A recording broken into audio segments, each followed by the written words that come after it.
Everyone, we're going to wait for people to start funneling in, and then we'll start going. So we'll give it about a minute or two. All right, get some people flowing in.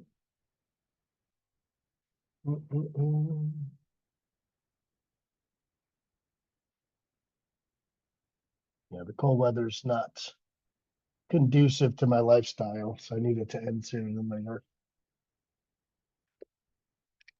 Yeah, I know how that goes, man. I remember being a kid and my grandparents would talk about the cold. I'm like, like it hurts their bones or whatever. I'm like, yeah, I don't know about that. And I got older. I'm like, oh, I see what they mean. Yeah, good. Awesome. All right, so we have people funneling in now. We have about 30 minutes of the webinar as we're going to go through the Ask Me Anything with Asterix, and also Chris Hughes, who's our special guest for the day. So the format of the Ask Me Anything will be to actually put into the Q&A chat that you'll find at the bottom of the screen. You'll be able to see Q&A, post questions. You can also post them anonymously from that point of view as well. We'll answer your questions as we go through. Thankfully, we had some individuals who posted questions before, so we can already start with a couple questions. So we'll start off in the background from that point of view, and then we'll move into some live audience questions. The preference and ground rules, right? We're not here to bash competition. We're not here to go from that point of view. It's not our style. It's also not something we're here for.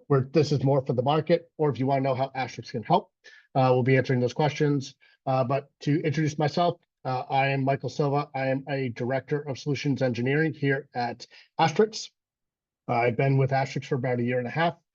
Before that, done multiple different scenarios for work. I've been on development side, networking side, data fabrics, customer facing, and also on the back end of the keyboard in the back cubicle. No one talks to me besides that they need work from that point of view. So I've been in every shoe that it could be.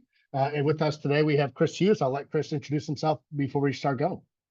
Yeah, I'm Chris Hughes. I've been in the IT cyberspace about 20 years. Did some time in the military and then some time as a federal government employee at different agencies, including FedRAMP and the Navy, and then different roles in industry and now do a lot of advisory work and writing and speaking and things like that. Just passionate about all things cybersecurity, so I'm excited to hang out. Awesome. Sounds good. Um, yeah. So one of the first questions we have come in, so I'll answer because it came in before we got to the preceded question. So why not answer it live, right? So Chris, the question, I could take it first. Well, I'll take it second, only because it's directly lined with Asterix and what Asterix can do. But someone asked, if you want to quickly, can you figure out NHIs my org has? What's the most effective way to do that? And I think answering that question from your perspective, before I get into how Asterix does it, maybe talking a little about what classifies as a non-human identity. That may help them really understand where they need to start looking. Yeah, it's a good question for sure, and it's honestly, it kind of speaks to the nature of the problem that we're talking about here. Is it used to be once upon a time you can go to a central IDP and just capture all the identities for your organization, and it was a little bit easier to govern and manage. But now we have cloud, microservices, SaaS, third-party integrations, developer secrets, et cetera. And it has created quite a sprawling challenge for organizations when they try to get a handle on identity. And I think that's why we're seeing this category, kind of rise to prominence. Is you look at the landscape of the environment, multiple cloud environments, multiple SaaS, organizations, large enterprises using hundreds of SaaS providers, developers working on all kinds of different endpoints that are governed by the organization, not governed by the organization, integrating with third-party business partners, customer environments. It's a challenge. And I think that's why, like I said, I think this category is rising to prominence. Is you do need some kind of tool that's dedicated to this, that has a capability built, purpose built for this challenge. Because trying to do it manually across all those kind of environments, all those type of credential types, et cetera, and especially at the scale, I think we've seen like 30 to 50x numbers thrown around in terms of, a number of NHIs for every human identity or credential. It's daunting, and it seems, unsurmountable to do manually, basically. Yeah, to try to do it manually, which I think we've all tried to do, that been hands-on keyboard, right? And whether we're doing it with the Python script or, every monthly or quarterly exports from different platforms, done by different teams, we're trying to aggregate it all together. And by the time we even start to figure it out, we're on to the next one, very much like an audit. So, where does Asterisk come into play, right? Asterisk comes into play to be kind of that singular focus from an identity standpoint of all things non-human identity, right? And to be able to understand across all these different verticals, which are typically siloed, right? They're typically siloed by discipline to say, hey, I'm a cloud security architect, I'm a corpsec engineer, I'm looking at DevSecOps, right? And sometimes we don't have the pleasure to be able to actually build out separate teams. But if we do, it becomes actually creates a bigger hurdle as well, right? It's not just I don't have the time to do it. It's not in my purview, right? It's not something I can really understand. And what we've seen in these organizations is it creates a lot of those gaps because non-human identities, in essence, are the linchpins between all these different systems, right? We use API keys, we use OAuth apps, we use different connectors and scripts to pull data and connect data from different platforms, whether it's SaaS to cloud, cloud to on-prem. It creates all this havoc and it starts creating a lot of attack surface that's unable to be calculated, right? So Asterisk coming in, connecting to all your core systems, not only providing you that inventory, but also providing you where those connections exist and the risk posed by them. And probably one of the biggest parts is being able to identify who owns it, right? That's a really huge part of when we're trying to identify what what NHIs I have is, I don't want to play the screen test game anymore, right? And for anyone who's played the screen test game of, hey, I sent out 17 emails about this service account, about this connection, no one's gotten back to me. Well, let's turn it off and see what happens. And then you get blamed for breaking production, right? So to really get out of that connection or out of that scenario, be able to see all those different connections is a key point for how Asterisk goes from there. But there's not a quick, easy button outside of using a non-human identity security platform to really get a quick figure. And it's one of the main use cases Asterisk exists today. So second question we have here, it's a good one, right? So with all the other IAM tools already in place, why do NHIs still slip through the cracks? You want to take a first stab at that one, Chris? Yeah, I think you kind of spoke to it, both from the technical perspective as well as like the organizational or cultural perspective. It's kind of a fundamental challenge of, we didn't really have purpose-built tools for these type of identities, especially across the different various types of environments and integrations and third parties and, things that we have at play in modern organizations. And so, using traditional kind of tools that maybe give you visibility of a subset of credentials, NHIs, for example, in a certain cloud provider or a certain, application or service or things like that you're using, it helps, but it's not the full picture. So we think about, fundamental practices like asset inventory, the same for inventorying identities, right? It's hard to get a comprehensive picture with, kind of legacy tools or just using a native service from a provider, for example. And then culturally or organizationally, as you said, we may want to or wish that security owned identity and had control over all things identity. But anyone who's worked in a large organization knows there's different business units, there's IT, there's developers. Like it's so much easier for other aspects of the organization to stand up IDPs, begin using external services, start putting data in there, maybe not federating the identities and credentials and permissions, et cetera, to their IDPs for the enterprise. It's just a very democratized kind of landscape that we have right now that creates a challenge for, getting this visibility and coverage across all NHIs for the enterprise. And coupled with, kind of the tooling that really hasn't been purpose built for this problem until recently, it's hard to keep up with it. And that's why I think it's fallen through the cracks But I think it's come into visibility now as we see attackers taking advantage of this. Like credential compromise is not a new problem. It still remains one of the top, attack vectors based on sources like Verizon DPR and others. But we're seeing now more and more attackers going after these non-human identities, realizing, hey, these are valuable things I can take advantage of, move laterally, impact the organization, access sensitive data, all the things that they're after, but going after another credential type than they historically would, for example. Yeah, great point. And I picked up on 2 points that really stick out to me, especially in all the conversations I have, is purpose-built, right? And the democratization of IDP standing up everywhere, right? Or a purpose-built for the IAM tools right now is the problem we always had as practitioners was, how do I protect my IDP? How do I protect what's passing out sessions? How do I protect everything from that point of view? And that's what mattered to me, right? And that's what the tool's built for, right? Whether it's IGA, PAM, SSPM, CNAP, right? All these other tools that we've got in the market that are purpose built for specific use cases. Having the understanding that the IDP does not end at Entra ID. It does not end at Okta. It does not end at the places that I deem as my starting point and my endpoint.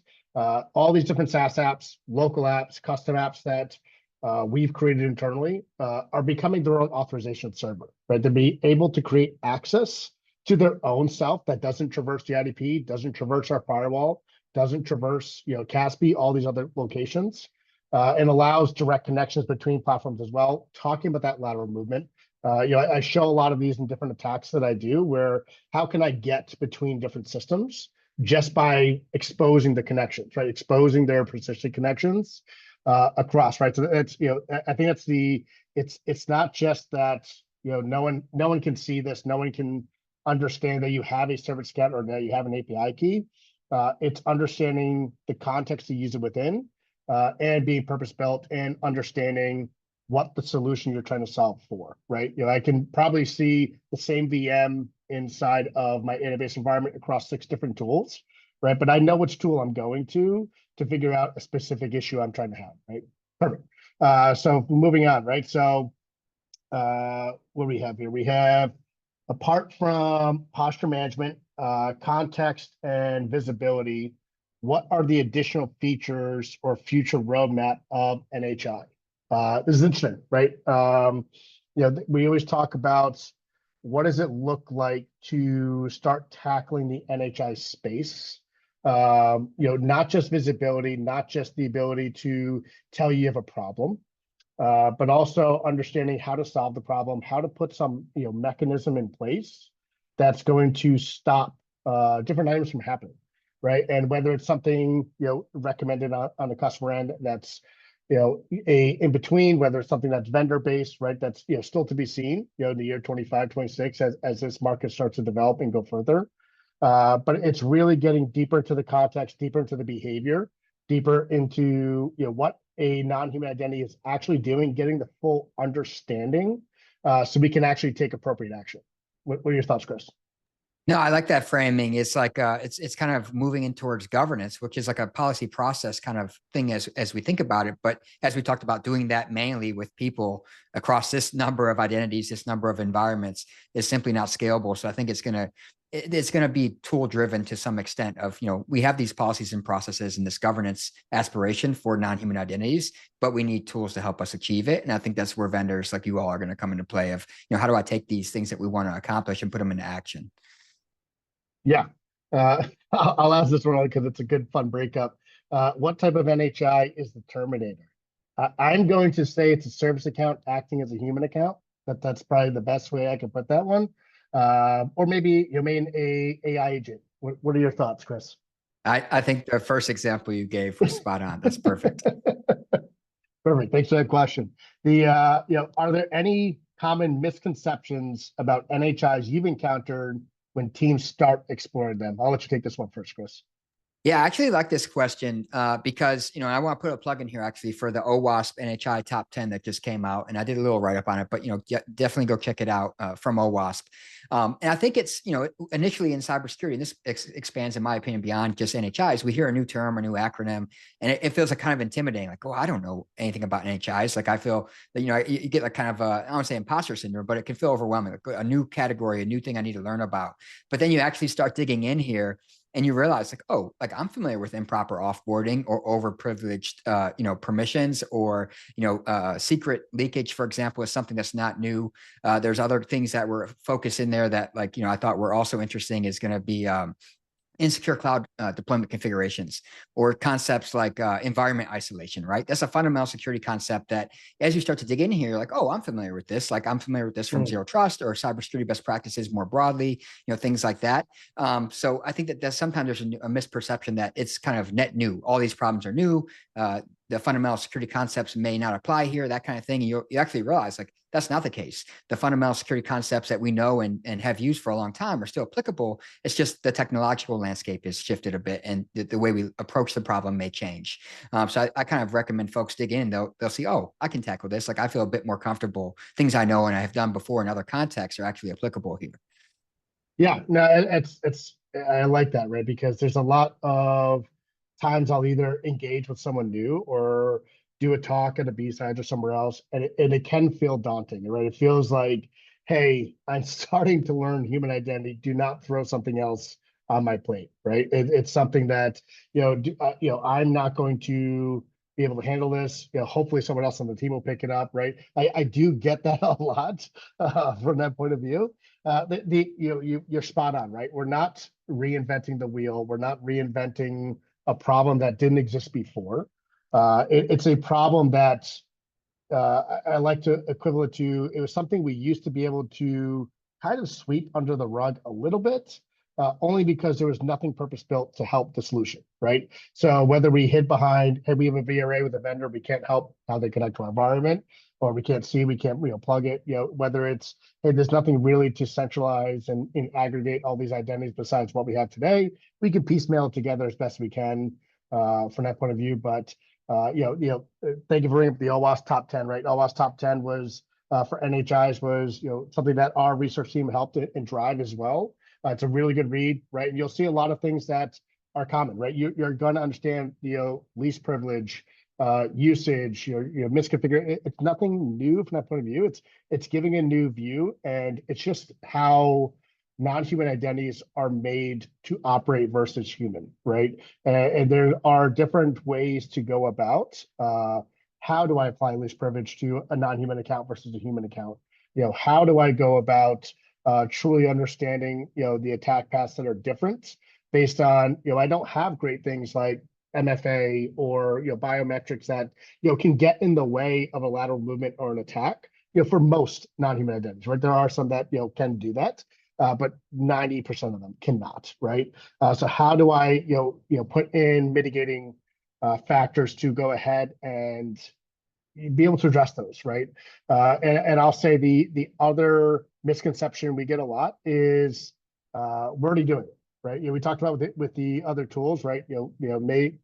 Hey, I can see API keys in this platform. I can see service accounts over here, right? And again, we're not saying you can't, right? We're not saying that it's not possible, but there's typically when we not to use the iceberg metaphor, which I hate more than anything, but there's when you start looking at what your inventory is, what's in your CMDB versus what's auto discovered when we connect, it's typically night and day difference, right?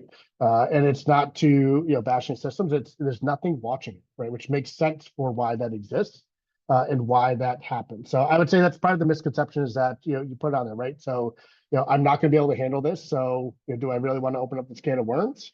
And the fact that maybe I already have something in place. Perfect.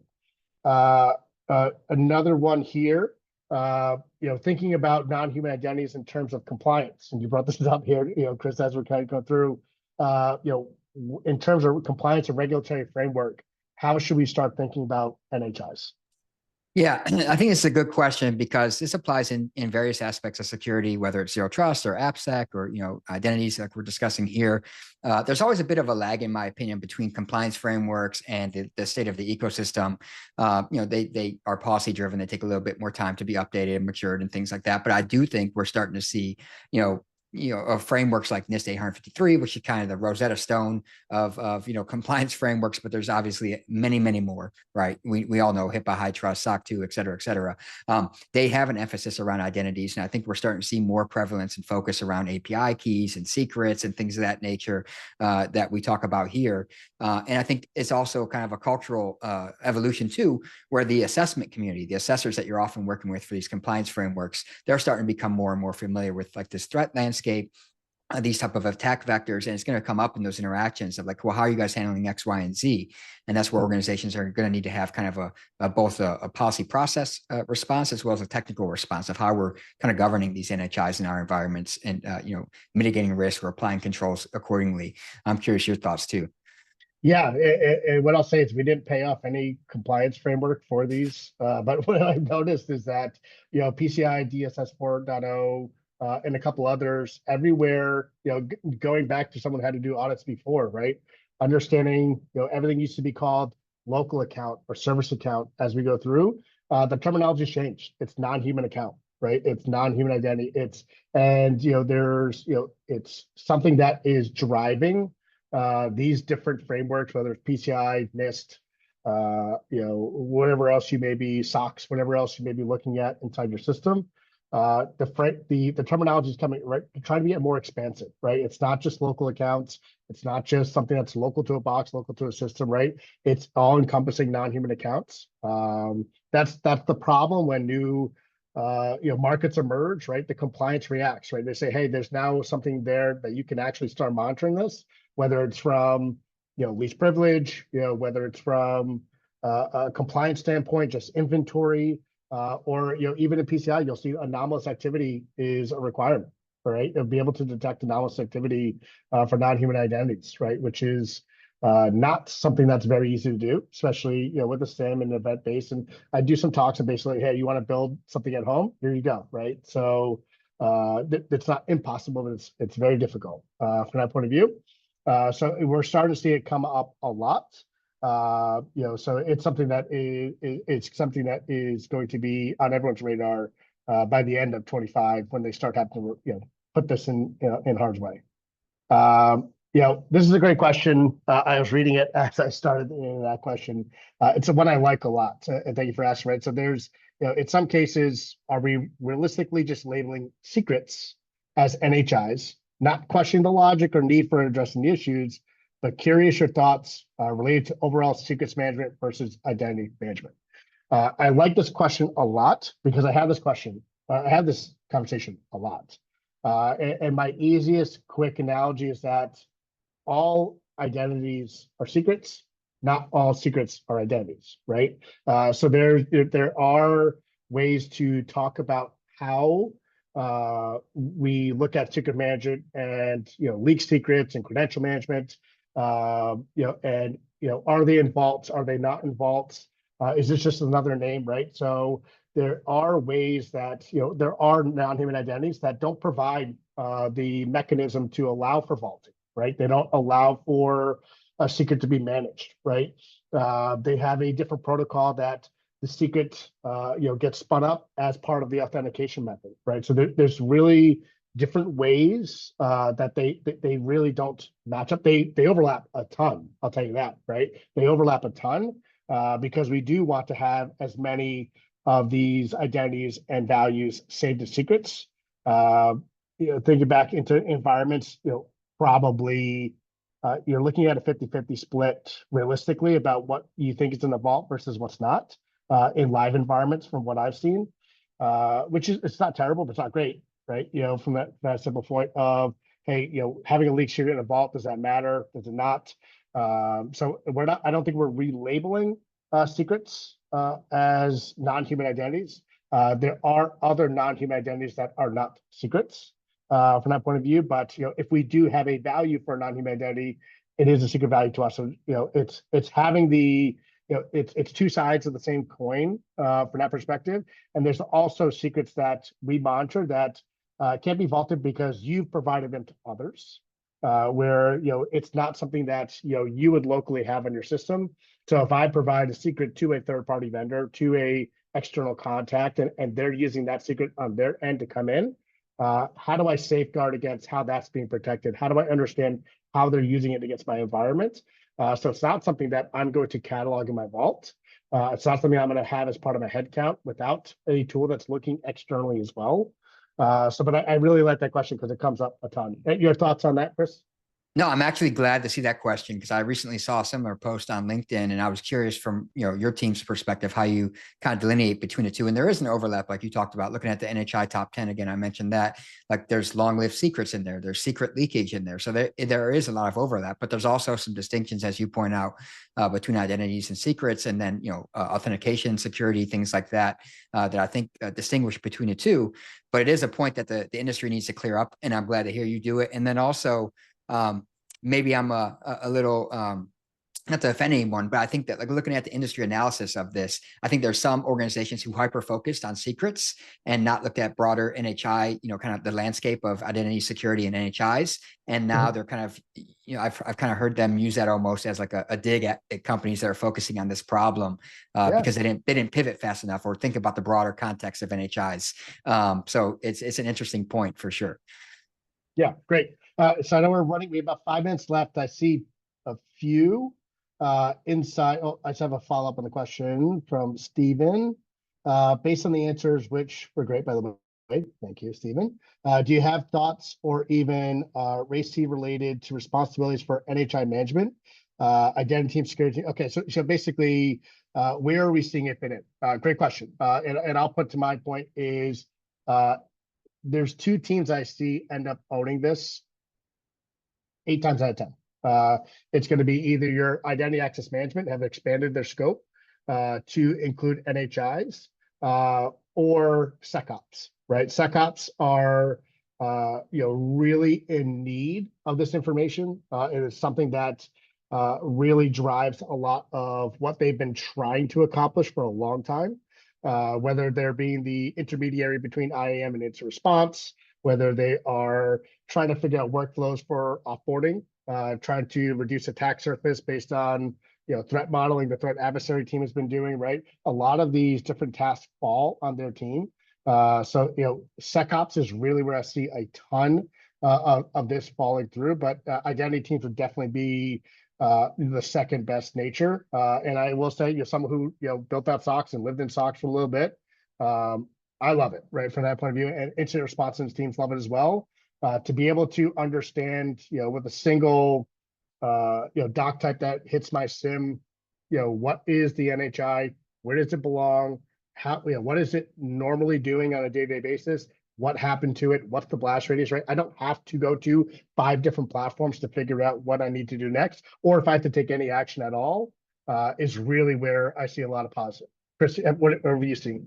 No, I'd say, I do a lot of consulting and advising and things like that. And I'd say it's very similar. Like it's often, like you said, the identity and access management team or the security operations team. I like your framing of the security operations team, not just looking at identities and like kind of, setting it up for the enterprise, but actually looking at anomalous behavior, things that may be, concerning that they need to address and using modern tools to do that. But then again, there's no perfect answer for this because it's going to look different for every organization in terms of their size, their complexity. Some may not even have an IAM team.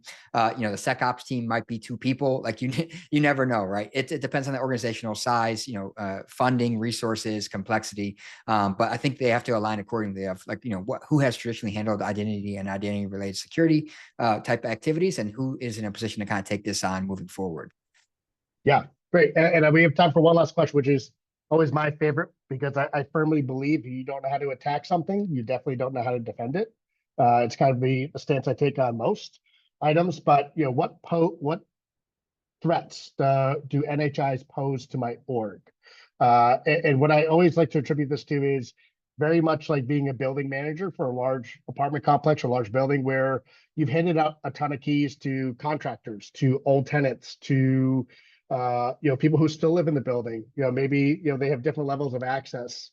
Trying to keep control of is that key being used for the correct function? Is that key, does that key still exist? Did they actually turn in the key? Did they duplicate the key? Did they make their own key, right? From that point of view.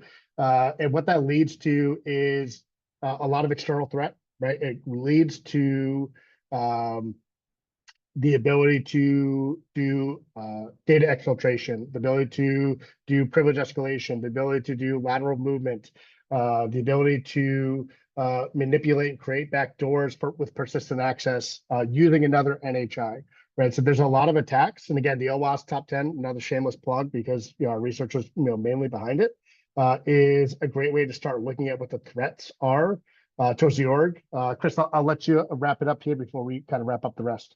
Yeah, again, you framed it really well, but it goes back to my point that these are kind of fundamental security concepts that are still applicable. Like I said, we talked about the Verizon DPR. Nearly 40% of incidents are tied to credential compromise. These are credential types, right? And there's 10 to 50 times as many of them, right? So using them for lateral movement, impacting development processes, exfiltrating sensitive data, establishing backdoors like you talked about. It's the same fundamental concepts and threats that we think about, except for the attack surfaces expanded significantly, and we're often blind to it. So I think that's kind of the threat landscape that we're facing here. Yeah, awesome. Excuse me, you got a little dry towards the end there. The great. I think we got to most, if not all, questions we got in there. We will be doing this on a monthly basis as a Ask Me Anything. As new items come up, as new questions come up, please feel free to either reach out to us directly, or you could also join the AMAs as we start bringing it up into the future. Look out for posts about the February Ask Me Anything, and thanks everyone for attending, and thanks Chris for joining us today and providing your insight.